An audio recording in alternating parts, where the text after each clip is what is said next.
আজকে বন্ধুগুলোর সঙ্গে বাটোরা খেতে আসে, কি হলো চলো তোমাদেরকে শুরু থেকে দেখাচ্ছি। তো প্রথমেই তো বন্ধুটা বললো যে সাইকেল নিয়ে চলে আয়, কেন আজকে খাওয়াবো তোদেরকে। তো সেজন্য তো কিছু না ভাবে সাইকেল নিয়ে বেরিয়ে পড়ি। আর বন্ধুটা ফোন করে বলে যে তুই এখানে দাঁড়িয়ে থাকবি, সেজন্য আমি কালী মন্দিরে দাঁড়িয়ে থাকি, কিন্তু বন্ধুটা এখনো আসলো না। তারপর কিছুক্ষণ দাঁড়ানোর পর বন্ধুটা বললো যে আমি যাচ্ছি, তুই দাঁড়িয়ে থাক এখানে। তারপর বন্ধুরা চলে আসা সোজা চলে যায় আমরা বাটোরা খাতে।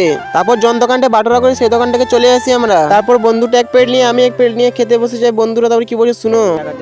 কেমন লাগছে রে? সুন্দর লাগছে বলছে।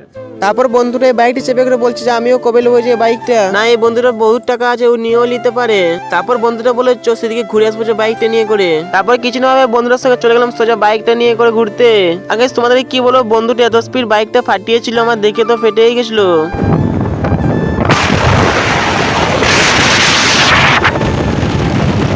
তারপর বাইক থেকে নেমে করে আমরা হেঁটে হেঁটে চলে যাই বাড়ির দিকে। তারপর সোজা বাড়ি চলে যায়। আজকে ভিডিওটি কেমন হলো কমেন্ট করে জানাবে।